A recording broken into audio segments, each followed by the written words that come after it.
friends, how's it going? So I know it's Valentine's Day and I know that people are out there spreading the love, having their date night, but I don't know, I was really inspired by Llama Letters. Cindy, don't want to butcher her last name, but I'll link her down below. And Plans with Laiken, they did like a planner pet peeves collab, and I was really inspired. I was actually watching their video and then I scrolled through the comments and I've got some planner pet peeves of my own that I wanted to share with you on Valentine's Day. So first of all, happy Valentine's Day to all of you. I hope you are getting all of the love that you want right now, but planner community pet peeves. There are so many things that I love about the planner community. I love that it's a thing. I love that it exists. I love that there are people out there who love to write in paper planners just like I do. But there's a lot of stuff, especially as a large community of women, that I just don't get.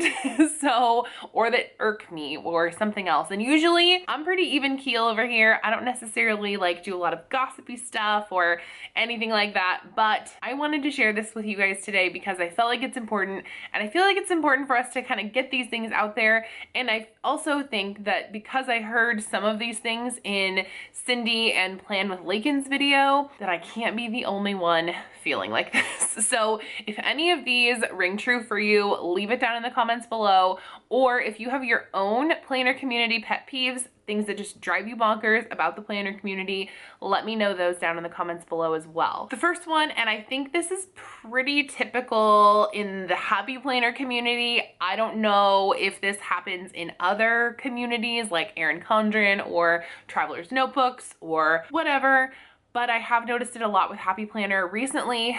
Maybe it's because the products are easy to get, I don't know.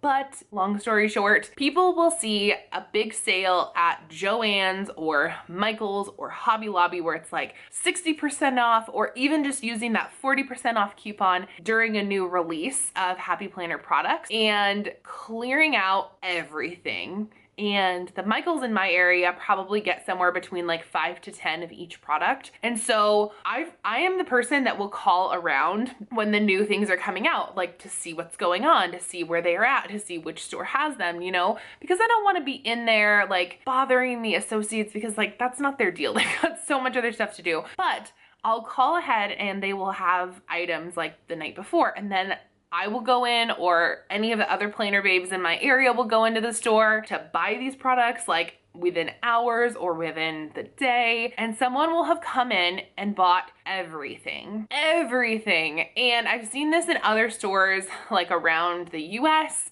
I don't know if this happens so much in Canada or in the UK or whatever, but people are clearing out entire selections of Happy Planner products. And again, I am pretty strictly Happy Planner, so I don't know if this happens in other communities, but then this makes it worse for me. And like, I get it, that like we all are out here hustling and like trying to make money and all of that, but then these products will be taken to the buy sell trade groups or eBay or what have you and marked up for a ridiculous amount of money. If you are doing this, stop. Like, quit it. It's not that serious. Again, I understand that we're all out here trying to make a little side money, whatever, but honestly, it's frustrating. I don't know when it became a thing. I think it became a thing when Happy Planner started doing like limited releases, or like they would release something and then you couldn't find it. A lot of times people can't find Happy Planner products overseas, and so people will mark it up and like hope that people overseas are just as in love with Happy Planner as us over here. It drives me bonkers. It is one of the things that I probably hate the most about this community. And I'm gonna be super real right now. I'm gonna be super real. When I first started using the Happy Planner, probably about 2 years ago, and the teacher planner kits were like all the rage, I bought like 5 of those things with every intention to mark them up and sell them, because like I said, who doesn't like a little bit of extra cash? Right? But number one, it's kind of a lot of work. Like, you have to find somebody to buy it, then you have to go to the post office and ship it and pay for postage and all whatever. So it's kind of a hassle, number one. And then number two, I didn't really feel like it's fair. Like, anybody can go to the store and pick up a Happy Planner. Well, most anybody. If you are in the US and things are easily accessible, sometimes in Canada if things are becoming more accessible, but most of the time people can just go over to whatever craft store and pick it up, and I didn't think it was really fair. I also then saw people in the groups who were talking about that they couldn't find certain products in their area, and I wondered if it was because of people who were buying up all of the products to try to sell them. And so immediately, like after that release, I stopped doing that, and I noticed that as Happy Planner has become more popular, and again, I'm only referencing Happy Planner because where my experience is, the planner that I use, the products that I use, but I've noticed that people do it a lot and it's frustrating, right? Before, when Happy Planner wasn't quite as popular, I don't think it was happening as much. Or maybe it was happening as much, but there was more availability, or not as many people were into Happy Planner, so you didn't necessarily have to worry about finding product. But it has kind of gotten to a new level now, and I feel like people from other planning communities are noticing that this is happening. If you are someone that does that, I would ask that maybe you would stop it. I guess that's not really my place, but it is annoying, and I am definitely not the only planner person that thinks that it's annoying or frustrating or whatever. But if you are somebody who does that and you want to share with us why it is that you're choosing to make money in this way, let us know down in the comments below. I'd love to know. So the next one, kind of transitioning away from that because I know that one is gonna, open up a can of worms, but my next one is giving credit where credit is due. I didn't come up with the idea for this video. This was not my original idea. I just thought it was fun to do. I've also seen things like that over on Instagram where there are pictures that I'm really inspired by that I want to take and post to my own Instagram and do all of that. But it's not my original idea. So let people know where the original idea came from. I was also part of the Happy Planner Girl, Happy Planner Babe tag or whatever. Not my original idea, and I tagged the creators of the tag, and somebody else said that they did the tag because I did it, and I let them know that it wasn't my original idea. Give credit where credit is due. A lot of us in this community are really creative, and it's important to support that creativity by letting people know that you recognize that they came up with the idea. It's not that hard. Just tag the person. Don't try to pass it off like it's your idea. Also, if you're creating something and you're trying to sell it, that is not a good look. Like if you're creating something that wasn't an original idea and then you're trying to sell it, obviously there's nothing 100% illegal unless the person has things copyrighted, but it's just really not a good look. And like in the community, in the planner community, I would say that a lot of people are really kind. And if we see someone who's doing these things, I feel like it's not gonna put you in a good place in the community. No one's gonna wanna rally around you, that kind of thing. So give credit where credit is due. It's important to support people in that way. So that's my shtick on that one. So I talked a little bit about this one on my Insta stories not too long ago about how I didn't feel like I had found any genuine, really close friends in the planner community. And that's a whole other video on its own. But this one has to do a little bit with, I guess, the nature of any community where there's a ton of women. And it has to do with people getting really cliquey. And what I mean by that is, I recognize that we all meet up and link up with people that we get and connect with, and communities that we understand, and people that get us, and people that are maybe similar to us or who we're intrigued by.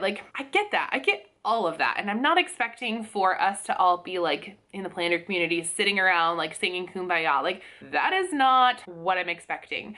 What I'm expecting, however, though, is that you support everyone regardless. I feel like there are several groups, and I am kind of visualizing them in my head, several groups of women, maybe not even just women, I'm not even sure, I don't know 100%, but there are at least 5 groups that I can think of who really work hard to support each other.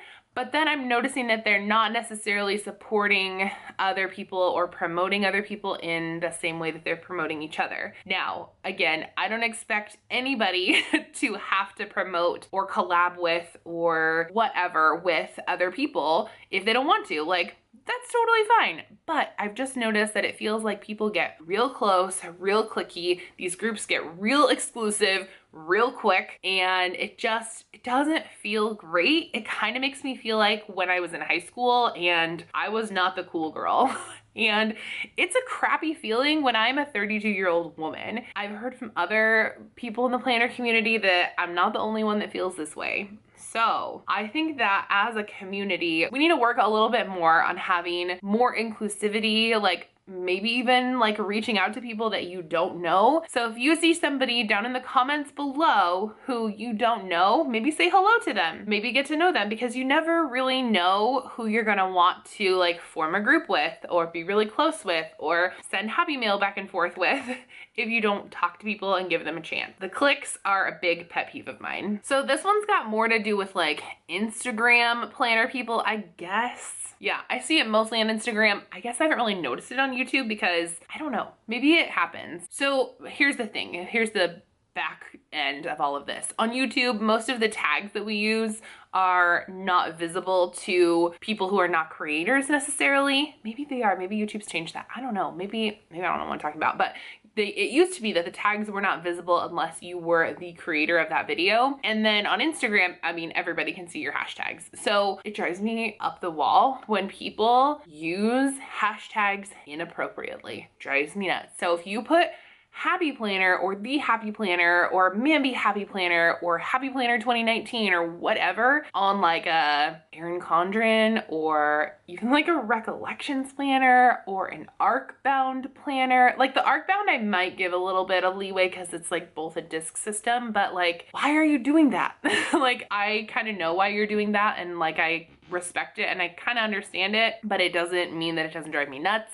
So a lot of times I think people are doing this to kind of self-promote, to get like more visibility on their posts and that kind of thing. So if you're only posting to the Happy Planner hashtag, only people who are searching for the Happy Planner hashtag are gonna see your post. If you're posting to the Erin Condren and I don't know, whatever other planners are out there, Traveler's Notebooks, something like that, I don't know, then you might get more visibility. And like as a creator and as somebody who runs like a little side business here, I get it. I kind of respect it, but it's irritating, especially when you're trying to follow a hashtag and like a whole bunch of stuff pops up that like you don't really want to see necessarily. So that is definitely a pet peeve of mine. Okay, and then the last one, the last little ranty thing I have also has to do with like products in stores.